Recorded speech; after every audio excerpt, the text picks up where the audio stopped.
I never thought a careless remark could shatter a man's spirit. But that morning, watching her smirk over a cup of coffee, I realized humiliation could wound far deeper than betrayal ever could.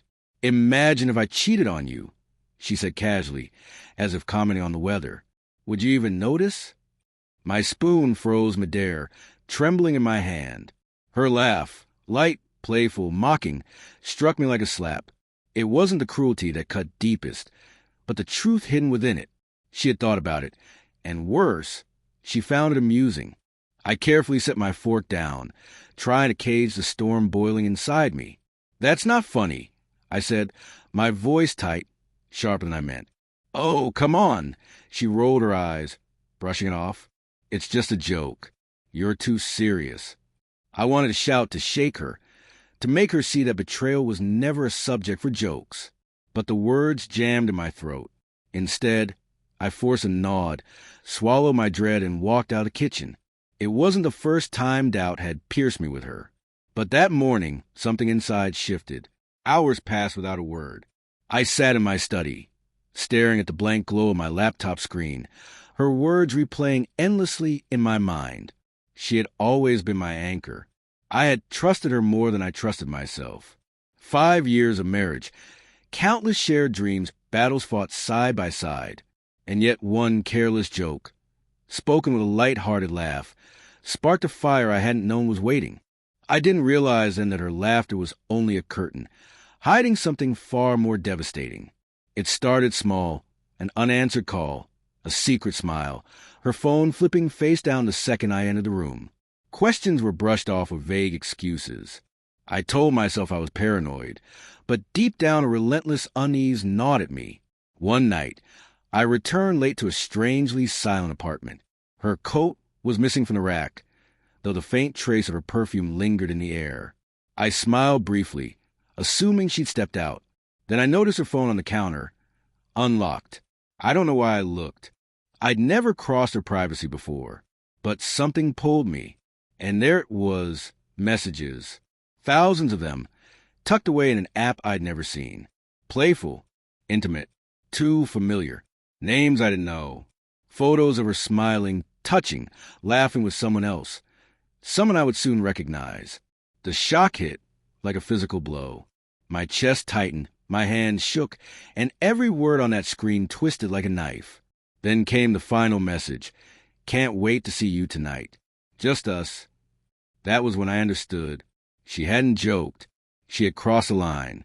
I felt hollow, as if my bones had turned to ash. My wife, the woman I had vowed myself to, the woman I had loved beyond reason, was no longer the person I thought I knew. That night, I wandered the streets aimlessly. Rain poured down, cold against my skin, but I barely felt it. My mind replayed everything, her laughs, her little comments, the suspicions I had buried. Then anger came, fierce, unfiltered. I knew I couldn't confront her right away, not while the wound was raw and bleeding. I needed a plan, not vengeance through shouting, but something colder, consequence. I reached out to Soy, my mentor, my friend, the one person I trusted to guide me when I was lost. She had a reputation for revealing truths in ways people couldn't ignore. I told her everything, my voice cracking until it hardened into resolve. She listened in silence, then said, "If you want her to feel what she's done, you must act, not react.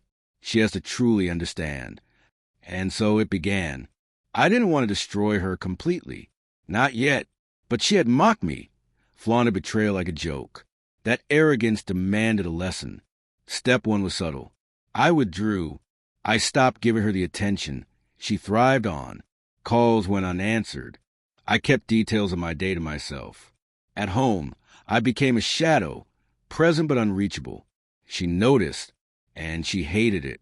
One evening, she asked, "You've been different. Are you ignoring me?"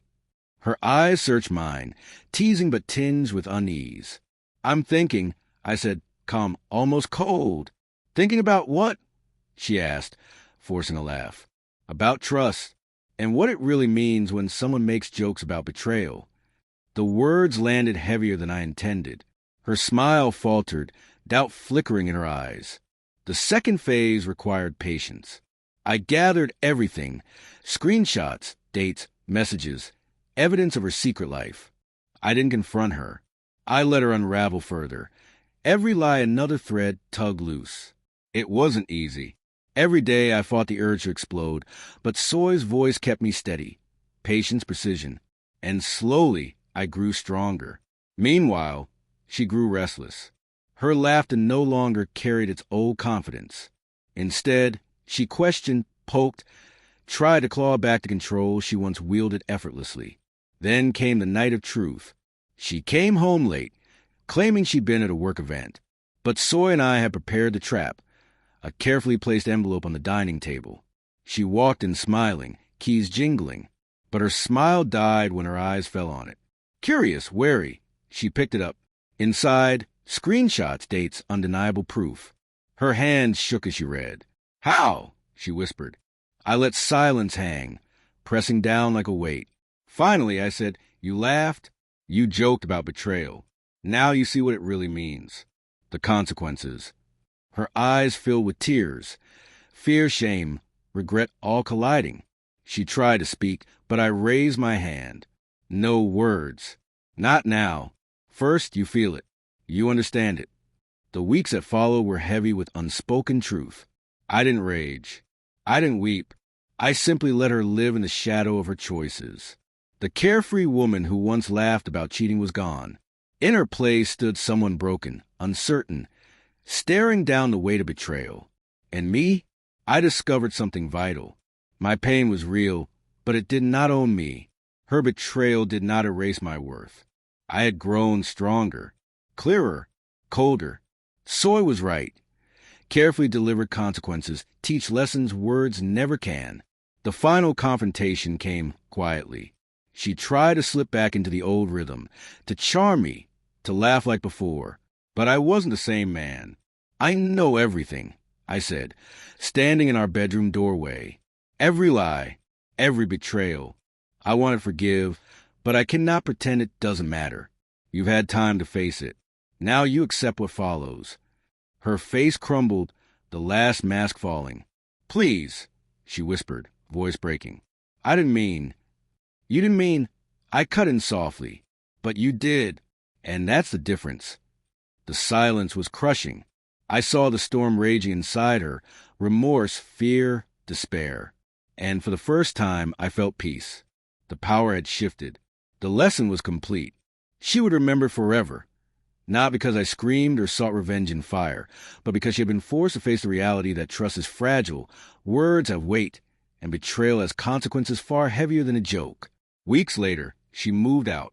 The apartment was quieter, emptier, her scarf left behind, a few photos, hollow echoes of laughter.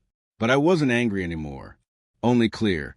I had faced betrayal, humiliation, heartbreak, and I had survived. Stronger, wiser.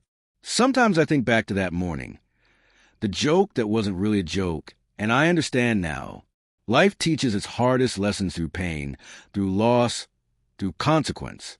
And the greatest victory is this: I didn't lose myself. Because some lessons, no matter how brutal, are worth surviving.